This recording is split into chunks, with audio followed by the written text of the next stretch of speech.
আজকে সকালে বানালাম মুচমুচে পরোটা, একদম গরম গরম, আর সঙ্গে আছে খিরসা। দুধ খুব ঘন করে জাল দিয়ে তারপরে এটা দিয়ে খিরসা বানিয়েছি। এজন্য পরিমাণটা অনেক অল্প লাগছে এখানে। আসসালামু আলাইকুম, সবাই কেমন আছেন? আশা করছি সবাই অনেক অনেক অনেক ভালো আছেন। খিরসা দিয়ে কে কে পরোটা খেয়েছেন কমেন্টে কিন্তু জানাবেন। খিরসা দিয়ে পরোটা খেতে আমার অনেক ভালো লাগে। আজকে আমার ছোট ভাই বায়না করছিল, তো ওর জন্য স্পেশালি এই খাবারটা বানালাম। সকালে খাওয়া দাওয়া শেষ করে আমরা একটা রিক্সা নিয়ে চলে যাচ্ছি বাজারে।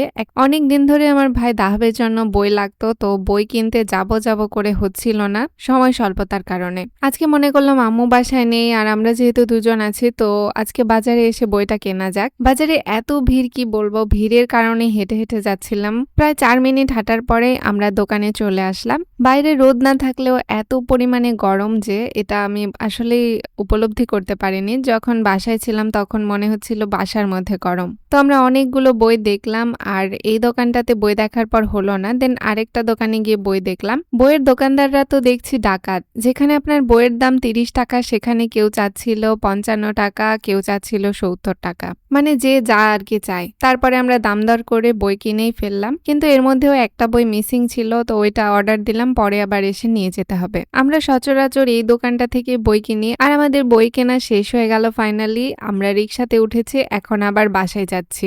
নওগাঁ শহরের গোস্তভাটির মোড়ে আসবেন আর আপনি ভিড়ের মধ্যে বসে থাকবেন না, এটা তো হতেই পারে না। এখানে সব সময় ঢাকার চাইতেও জ্যাম লেগে থাকে, আর এখানে অপেক্ষা করতেই হবে। আপনি যত বড়ই ভিআইপি হন না কেন, এখানে আপনাকে জ্যামের মধ্যে বসে থাকতেই হবে। তো অনেকক্ষণ বসে থাকার পরে আমাদের রিক্সাটা ফাইনালি এখন যাচ্ছে, কিন্তু খুবই স্লো মোশনে। এর থেকেও হেঁটে হয়তো বা তাড়াতাড়ি চলে যাওয়া যেত বাসায়। তো আমরা বাসায় চলেই আসলাম, আর আজকে আমি রান্না করছি কোরমা। এটাও দাহাবের রিকোয়েস্টে রান্না করছি। আজকে আমি ফার্স্ট টাইম, এর আগে আমি কখনোই কোরমা রান্না করিনি, আজকে রান্না করছি। কি না কি ভুল হবে আমি জানি না, তবে আমি খুব সুন্দর করে দেখে দেখে রান্না করছি, মানে একটু করে চাখছিলাম আর রান্না করছিলাম। সবশেষে দুধ দিলাম, আর তারপরে চিনি, বেরেস্তা, লেবুর রস এগুলো দিয়ে কিছুক্ষণ জাল করে এটাকে নামিয়ে নিলাম। কোরমাটা দেখতে একটু লাল লাল লাগছে, কারণ আমি এর মধ্যে একটু মরিচের গুঁড়া দিয়েছি। একটু ঝাল ঝাল না হলে আবার খেতে ভালো লাগবে না, মানে খুব বেশিও না, অল্প একটুই ঝাল দিয়েছিলাম। আর আজকে আমার জীবনের প্রথম বিরিয়ানি রান্না করেছি।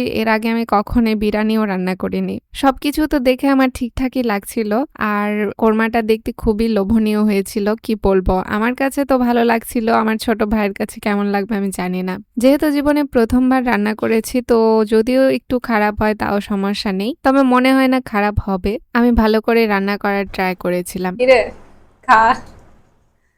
আজকে আমার ছোট ভাই খুব জেদ করছিল আসলে, যে বিরিয়ানি মাংস খাবে। তো বিরিয়ানির সঙ্গে শুধু বিরিয়ানি না, ও হচ্ছে কোরমা দিয়ে বিরিয়ানি খায়। আমি আজকে ফার্স্ট টাইম রান্না করছি, জানি না কেমন হয়েছে। ছোট ভাই খেয়ে রিভিউ দিবে। রাহাত খা, খেয়ে দে, বল যে কেমন হয়েছে খেতে।